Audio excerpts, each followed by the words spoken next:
So we live in Houston, Texas, a city that has a reputation for being car-centric, sprawling, and downright ugly. It's sort of the poster child for what sucks about America, and it's used as a symbol for what people don't want their cities to look like. The city is trying to change that reputation and build out a solid bike and transit network, but it's hard to change 100 years of destruction overnight.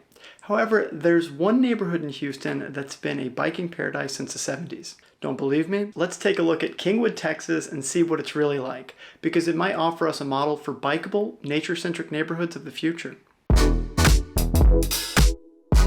So Kingwood is a master planned community, part of the city of Houston, 30 miles from the urban core and still in the city limits, but that's kind of typical for this massive city. It gets its nickname, the Livable Forest, because it was built inside of a riparian forest along the banks of the San Jacinto River. The area is full of water oaks, loblolly pines, and dwarf palmettos, all plants that grow in floodplains, which should have been a warning that something like Hurricane Harvey would have happened someday. Like many subdivisions that make their sales pitch on nature, there are several large parks in the neighborhood.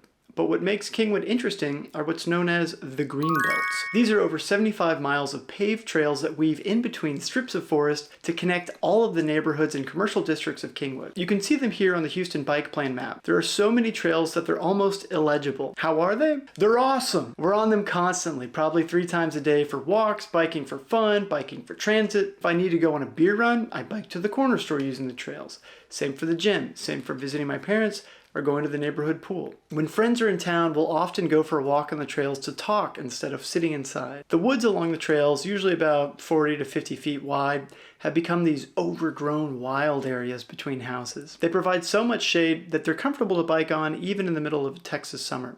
They provide the illusion of privacy, when in reality, you're a stone's throw from a traditional American subdivision. This ribbon of nature also allows for an abundance of biodiversity. Instead of being a strip of lifeless lawn in someone's backyard or frontage for a road, it's a densely growing forest full of native trees, shrubs, vines, and grasses that host all kinds of native insects and a massive amount of bird, mammal, and reptile life. There are tons of birds along with armadillos, deer, possums, turtles, skinks, and rarely an occasional cougar. A simple walk is always fascinating because you can identify all sorts of new wildflowers, insects, and mushrooms throughout the year. You might ask, how did this come about? I thought Texas was always anti-bike or something. Logistically, part of the process is making an amenity out of unusable land. That floodplain Kingwood is in, it means there are a number of bayous, creeks, sloughs, branches, and man-made drainage ditches that crisscross the various neighborhoods. Several times a year, these waterways will overflow their banks and flood the swampy forest around them. To prevent most, but not all, homes from flooding, the developer kept these waterways natural and slapped a trail on them to sell them to the public as an amenity. The same goes for some of the right-of-way for power lines. But there's a more interesting reason that this Texas suburb got the royal treatment when it comes to bike trails. In the early 1970s, America fell in love with the bicycle. Bike sales went from a steady 6 million a year to 9 million in 1971, 14 million in 1972, and 15.3 million the following year, according to a Bank of America report. This surge in bike sales was tied to a large push from politicians across America to increase spending for bike infrastructure. This was all wrapped up with the growing ecological movement that began in the 1960s, as well as a backlash against traffic, car pollution, and the destruction of American cities for car infrastructure. And Kingwood, the love child of the largest ranch in America, the King Ranch, and Humble Oil, which is now ExxonMobil, was developed right in the heart of this bike boom. Also worth noting that this was about 10 years before Exxon started its full-on assault on the idea of climate change and anything that relatively challenged the idea. So when the first village in the subdivision was designed, architect Charles Tapley was hired on to design the trail system that would snake between the houses. This is the same architect that designed a portion of Buffalo Bayou Park in downtown Houston. The guy really liked walking around murky water. His trails in Kingwood are still here, and so are these weird old bike stands that I've never seen anyone use. As the subdivision grew, trails were added, creating an enormous network that's comfortably separated from the street.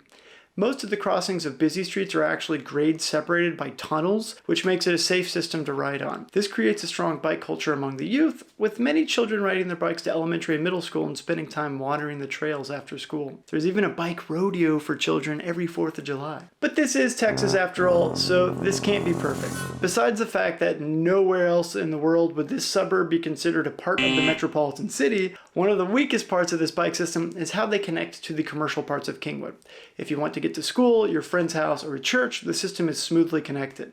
But as soon as you want to get to any shop or restaurant, things get dangerous fast. The intersections are very wide with cars speeding along them, and broken light poles remind you how often people veer off and crash on the side of the road. Then, to get to any business, you have to pass through a massive parking lot that's not designed for pedestrians or bikes. Biking and walking within neighborhoods is also not great, since outside of the forest trails, there are no sidewalks. These are homes with large unused front yards, but people have an aversion to sidewalks because it might mean that people pass too close to their house. You'd think walking on the street in a sleepy suburb would be safe as well, but the streets are actually pretty wide, which allows for reckless and dangerous behavior, especially when the majority of the cars driven are oversized SUVs and lifted trucks. Also, there's almost no bike parking anywhere in Kingwood. Rarely will you see a bike rack put in, and even then it's usually just one measly rack. You can see from that old rack that the designers of Kingwood imagined lots of bikes needing to be parked. But now, there's no planning for bikes, and whether as a result or a cause, few adults bike for transit in Kingwood. Kingwood was designed with bikes in mind, but then the design and construction of the commercial districts was given over to individual separate developers that built in the mode of American urbanist hell capital extraction. They had no concern with walkability or connecting with the surrounding neighborhoods or creating a unique, enjoyable location. They just wanted to replicate the same strip center that works in El Paso or Des Moines. A great biking system is best when paired with a great public transit system, and as for Kingwood, all I can say is I'm glad there's something. There's a park and ride bus that can get you into Houston during the week, but there is no transit for local destinations and nothing on the weekends. Kingwood is politically and culturally conservative, and some parts of the area are over 80% white. With only a few apartment complexes in the entire area, the use of these trails is essentially restricted to white homeowners and can leave many people of color feeling unwelcome on the trails. On the flip side, because of its extreme distance from the urban core, it has some of the most affordable houses in the city, and some neighborhoods are becoming more diverse. Long term, this great trail system would be better if more people had access to it, or if something similar existed wherever they live currently. The Kingwood greenbelt isn't a complete anomaly. We can see similar projects being extended across Houston with the expansion of trails along the highly floodable Bayou system with their Bayou Greenways program, and making use of the right-of-way along larger power lines to connect the Bayou trails, making a massive citywide grid. And the most famous greenbelt that Americans might know is the Atlanta Beltline that replaced a train track that circled the city. It's tough to retrofit a city that doesn't take human mobility into account, but there are ways to make it work. And the successful projects show how we can make use out of land that's currently being wasted, because bikes take up so stinking little space. For the width of one car lane, we can create a comfortable path for people and a beautiful swath of nature. Imagine if instead of being dumped out onto a parking lot in a deadly car sewer, these trails popped out onto quiet squares with people sipping brews. Like our video about banning cars, greenbelts can be a part of a more holistic approach to mobility and urban life. Now, this isn't a total replacement for cars, but it's a really good tool to have in the toolbox for building a really pleasant place for all of us to live. It's not just a simple bike lane, but a holistic approach to mobility that makes room for human-scale transit like bikes, wheelchairs, and walking, all while making room for local biodiversity, providing environmental services, and making smart use of land that would otherwise be unused. It can be an incredibly powerful tool for improving our towns, cities, and neighborhoods. If these trails were designed with transit in mind and commercial developments were required to design for humans, we could have a system that allows for deliveries, commuters, and leisure on a path big enough to accommodate cargo bikes and pedestrians. Instead of contributing to the heat island effect and excessive water runoff and flooding, we could use these trails to cool our neighborhoods and absorb and store rainfall. Instead of a mode of transit that alienates people and endangers everyone, we could have a functional transit system that connects us, keeps us active and in touch with nature. Instead of a system that fragments ecosystems and leads to untold amounts of roadkill, we could be increasing biodiversity and allowing for the safe movement of animals. Sometimes progress comes in the form of new high-tech methods of moving us around,